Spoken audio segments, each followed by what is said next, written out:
Sob as areias do Egito, repousam 25 contêineres de granito com quase 100 toneladas cada um. Nenhum engenheiro no mundo consegue explicar como foram fabricados. Na Índia, existe uma coluna de ferro que não enferruja há 16 séculos, enquanto o aço moderno cede em poucos anos. No Iraque, encontraram uma bateria montada 2000 anos antes de volta a apresentar a dele. Esses objetos não cabem nos livros didáticos porque os livros foram escritos por pessoas que nunca os viram de perto. Hoje vamos examinar 7 descobertas antigas reais. Cada uma delas parece ter sido esquecida por viajantes vindos do futuro. E começamos com um enigma mais pesado, no sentido literal da palavra. Todos os 7 objetos podem ser tocados com as mãos. Cada um está guardado num museu real. E cada um despedaça a versão que temos do passado. Egito, Saqqara, 1850. O arqueólogo francês Auguste Mariette notou uma esfinge de pedra emergindo da areia ao noroeste da pirâmide de Djoser. Ao escavar toda uma alameda de esfinges, percebeu que elas conduziam à entrada de uma estrutura subterrânea. Quando sua equipe abriu caminho para o interior, usando dinamite, porque as passagens estavam completamente seladas, um labirinto de túneis escavados direto na rocha calcária se revelou. Na galeria principal, enfileirados dos 2 lados do corredor, estavam 25 caixotes gigantescos de granito preto e rosa. Cada um, 4 metros de comprimento, 2,5 de largura, 3,3 de altura. A tampa sozinha pesa 30 toneladas. O conjunto chega a quase 100 toneladas. O peso de um vagão ferroviário carregado, escondido dentro de um nicho subterrâneo estreito. Quando Mariette abriu um dos caixotes com explosivos, havia apenas vazio e paredes completamente lisas. A ciência oficial chama o local de Serapeum e afirma que os touros sagrados Apis eram enterrados ali. O problema? Em nenhum dos caixotes abertos foram encontrados ossos de touros ou vestígios de mumificação. O que encontraram foi algo mais desconcertante que múmias, uma precisão de usinagem sobre-humana.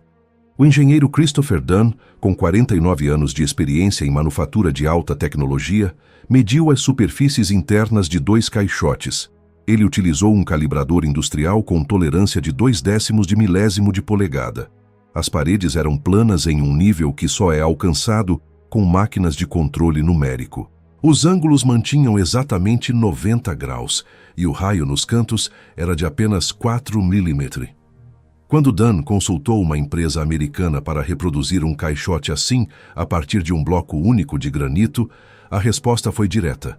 Mesmo com orçamento ilimitado, seria necessário montar a peça a partir de 6 placas separadas. Os mestres antigos esculpiam cada contêiner de um monolito único, extraído em Assuã, a 800 quilômetros de Saqqara. A rocha da maioria dos caixotes tem dureza 6 na escala Mohs. Alguns são de diorita, ainda mais dura. Os túneis são tão estreitos que 2 pessoas mal se cruzam. Como blocos de 100 toneladas foram virados em ângulos retos e descidos para nichos, com apenas 40 centímetros de folga, a ciência não responde. Hieróglifos gravados grosseiramente nas paredes externas contrastam de forma brutal com o polimento de espelho no interior, como se as inscrições tivessem sido feitas por pessoas completamente diferentes, milênios depois de os contêineres terem sido criados. Um caixote inacabado ainda permanece no meio do túnel, como se os construtores o tivessem abandonado no meio do caminho e nunca mais voltado. Se você sente que os canais comuns contam a história de forma rasa, se inscreve. Aqui a gente vai fundo onde os livros didáticos terminam. Para que serve precisão cirúrgica num caixão de touro? Escreve sua opinião nos comentários, saindo das galerias subterrâneas do Egito para o fundo do mar Mediterrâneo. Em 1901, pescadores de esponjas gregos foram surpreendidos por uma tempestade perto da ilha de Anticítera. O capitão enviou um mergulhador ao fundo para não perder tempo, e ele emergiu em pânico, gritando sobre corpos mortos a 60 metros de profundidade. O capitão desceu pessoalmente e encontrou não um cemitério, mas os destroços de um navio romano naufragado por volta de 60 a.C. Os corpos Eram estátuas de mármore que repousavam na areia há 2 milênios. Entre as esculturas e moedas espalhadas, havia um pedaço sem graça de bronze esverdeado. Por 2 anos ficou acumulando poeira numa caixa do Museu Nacional de Atenas, até o político Spyridon Stais notar uma rachadura. Dentro dela, brilhava uma engrenagem, pequena, perfeitamente dentada, num objeto de mais de 2.000 anos. A tomografia computadorizada dos anos 2000 revelou o que havia dentro. Um sistema de 37 engrenagens de bronze, a maior com 13 centímetros de diâmetro e 223 dentes. O dispositivo, do tamanho de um notebook, calculava a posição do Sol, da Lua e de 5 planetas. Previa eclipses solares e lunares, acompanhava os ciclos dos Jogos Olímpicos e mostrava as fases da Lua. A precisão dos cálculos só foi alcançada pela ciência europeia 1,5 milênio depois. O mecanismo levava em conta que a Lua acelera e desacelera em diferentes partes de sua órbita elíptica. Para isso, 2 engrenagens eram encaixadas com o eixo deslocado. Um diferencial genuíno, o mesmo mecanismo que permite que as rodas de um carro girem em velocidades distintas nas curvas. As inscrições no painel traseiro, decifradas recentemente por tomografia, eram um manual de instruções detalhado. Os ponteiros da face frontal carregavam esferas coloridas, vermelho vivo para Marte, dourado para o Sol. Pesquisadores do University College London descreveram o original como obra de um gênio que fundiu a astronomia babilônica com a matemática da Academia de Platão. Quem quer que tenha construído esse aparelho compreendia o cosmos num nível que o resto da humanidade levaria mais 20 séculos para alcançar. O orador romano Cícero, no século I a.C., descrevia dispositivos semelhantes criados por Arquimedes em Siracusa. Ou seja, o mecanismo de Anticítera não era único. Pertencia a toda uma tradição da qual chegou até nós um único exemplar. Os gregos embalaram o céu numa caixa de bronze, e os ferreiros indianos da mesma época domaram o ferro. No pátio da mesquita Quwwatul Islam, em Delhi, ergue-se uma coluna de 7,2 metros de altura e mais de 6 toneladas. Uma inscrição em sânscrito a liga ao rei Chandragupta II, da dinastia Gupta, século IV da nossa era. Há 16 séculos a coluna fica sob o céu aberto, sob chuvas de monção e calor intenso, e praticamente não enferruja. O ferro comum no clima de Delhi se cobre de ferrugem em poucos anos. A Torre Eiffel é repintada a cada 7 anos. No século X, uma bala de canhão acertou a coluna. Ela resistiu, deixando apenas um amassado a 4 metros de altura. O enigma foi estudado desde 1912, quando químicos britânicos coletaram as primeiras amostras. A resposta veio 91 anos depois, quando o professor Bala Subramanian, do Instituto de Tecnologia de Kanpur, publicou sua pesquisa. Sua equipe utilizou difração de raios X, testes eletroquímicos e microscopia para entender o que acontece na superfície do metal. O ferro da coluna contém cerca de 1% de fósforo e quase nenhum enxofre ou magnésio. Essa composição induz a formação de uma camada de fosfato de ferro cristalino com apenas 1/20 de milímetro de espessura. Essa camada funciona como um escudo invisível, que se auto-repara a cada ciclo de molhamento e secagem. Na prática, os ferreiros antigos criaram um análogo natural do aço inoxidável 15 séculos antes da invenção do aço inox. Eles usaram soldagem por forjamento, aquecendo e martelando o ferro de modo a preservar o fósforo, sem instrumentos e sem manuais. A metalurgia moderna ainda não reproduziu a combinação exata de composição e resistência dessa coluna. 6 toneladas de ferro sem uma gota de tinta ficam sob o céu aberto e vencem a batalha que toda a nossa indústria perde. De que país você é? Escreve nos comentários. É interessante saber de onde o pessoal nos assiste. Os indianos dominaram o ferro e os romanos no século IV dominaram a luz. No Museu Britânico, por trás de vidro blindado, existe o Cálice de Licurgo, o único exemplar intacto de vidro dicróico da antiguidade. Com a luz incidindo pela frente, o cálice é verde como jade. Com a luz passando pela parede traseira, ele acende num vermelho rubi. Na superfície está entalhada uma cena mitológica. O rei Licurgo preso em trepadeiras de vinha, enquanto o deus Dionísio observa sua perdição. O segredo da mudança de cor não está no entalhe, está na estrutura do próprio vidro. A explicação chegou nos anos 1990, quando fragmentos de vidro romano similar foram examinados ao microscópio eletrônico. No interior, foram encontradas partículas de uma liga de ouro e prata com cerca de 50 nanômetros, 1000 vezes menores que um grão de sal. Quando a luz toca essas inclusões, os elétrons do metal entram em vibração e alteram o comprimento de onda. A prata produz o verde na reflexão. O ouro produz o vermelho na transmissão. Esse efeito se chama ressonância plasmônica e hoje é usado em sensores e tecnologias holográficas. Os artesãos romanos moerem ouro e prata até partículas invisíveis a olho nu e as fundiram no vidro numa proporção de 7 partes para 1000. Pesquisadores de Cambridge só conseguiram reproduzir o efeito em 2014, criando matrizes de 16 milhões de nanopartículas por milímetro. Os romanos alcançaram o mesmo resultado 16 séculos antes, sem microscópios, sem lasers, sem tratados de óptica. O segredo morreu com o Império, e o cálice de Licurgo ficou como única testemunha. Hoje, pesquisadores tentam usar esse princípio antigo para criar detectores ultrassensíveis de contaminação da água. Uma tecnologia criada para mesas de banquete pode salvar milhões de vidas 17 séculos depois de ter sido inventada. Os romanos controlavam a luz, e seus contemporâneos no Oriente talvez controlassem a eletricidade. Em 1936, durante a construção de uma ferrovia nos arredores de Bagdá, operários abriram um sepulcro antigo próximo às ruínas de Ctesifonte, capital do reino parta. Entre os achados havia um jarro de argila de 14 cêmetro com um cilindro de cobre no interior. No centro do cilindro havia uma haste de ferro que não tocava as paredes, e o gargalo estava vedado com uma tampa de betume. Wilhelm König, diretor do Museu Nacional do Iraque, reconheceu imediatamente a configuração de um elemento galvânico, 2 metais com potenciais eletroquímicos distintos, separados por um espaço para eletrólito líquido. Sinais de corrosão nas paredes indicavam a presença de ácido, provavelmente vinagre ou suco de uva.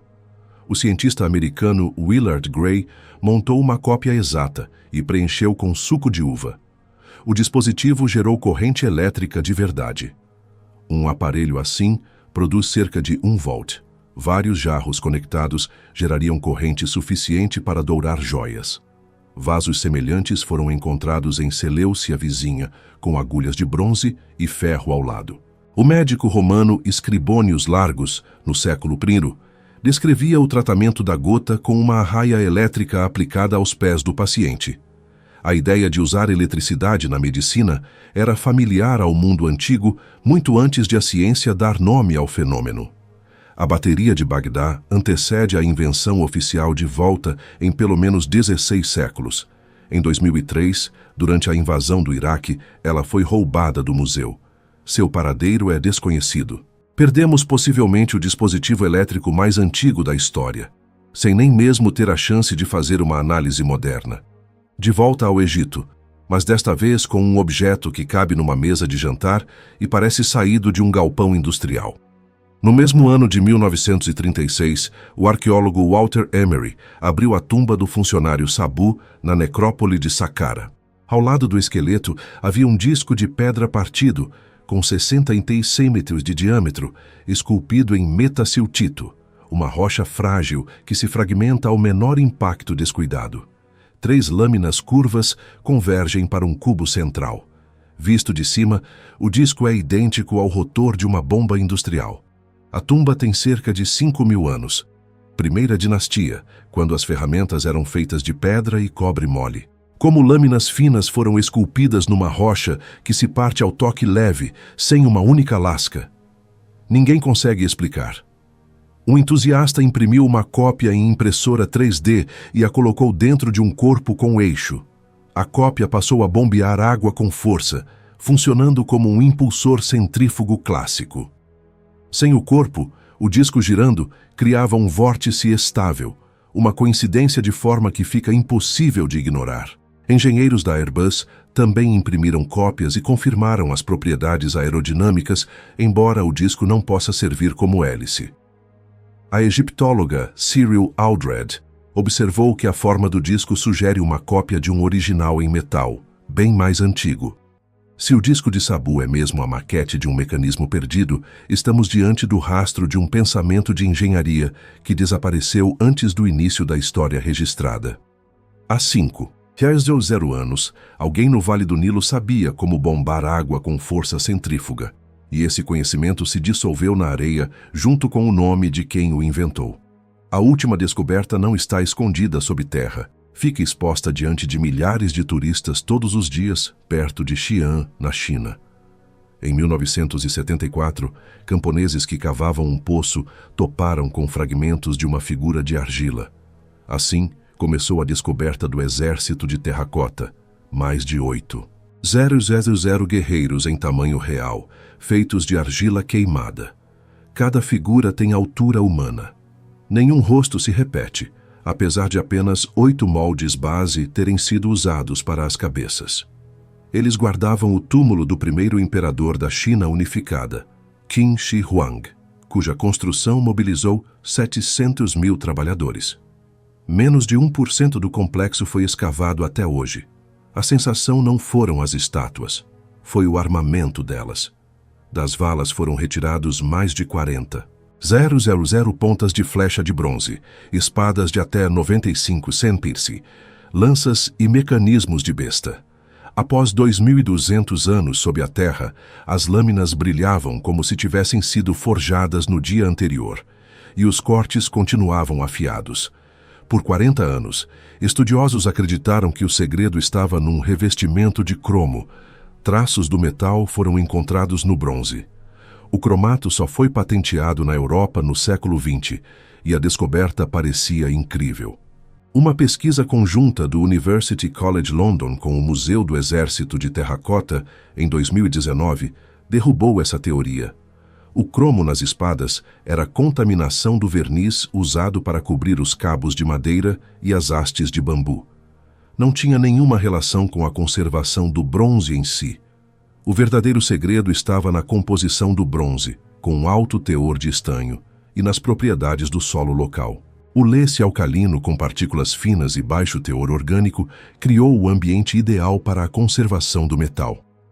Réplicas de bronze enterradas no solo local ficaram intactas após 4 meses de testes extremos. As mesmas amostras em solo britânico, no mesmo período, se cobriram de corrosão espessa. Os mestres da dinastia Qin escolheram 22 séculos atrás uma liga e um ambiente que funcionaram como conservante perfeito. Eles não conheciam as palavras eletroquímica ou corrosão alcalina, mas o resultado do trabalho deles sobreviveu a todos os impérios que vieram depois. O que você ouviu hoje te surpreendeu mais? Escreve nos comentários. Percorremos labirintos subterrâneos do Egito e descemos ao fundo do Mediterrâneo. Ficamos diante da coluna de ferro em Delhi e espiei o interior do cálice romano, onde nanopartículas dançam. Seguramos uma bateria de 2 milênios e giramos uma turbina de pedra com 5.000 anos. Cada uma dessas descobertas está documentada e guardada num museu que você pode visitar amanhã. Não é preciso aceitar por fé. Basta comprar a passagem, entrar e ver com os próprios olhos. Nenhuma delas exige extraterrestres para ser explicada, mas cada uma exige reconhecer um fato incômodo. Nossos ancestrais dominavam conhecimentos que estamos redescobrindo milênios depois. Nós chamamos isso de avanço. Eles provavelmente chamavam de ofício. O progresso pode não ser uma linha reta para cima, mas uma espiral, onde cada volta começa do mesmo ponto de ignorância. O verdadeiro enigma não é como eles fizeram isso. É porque nós esquecemos.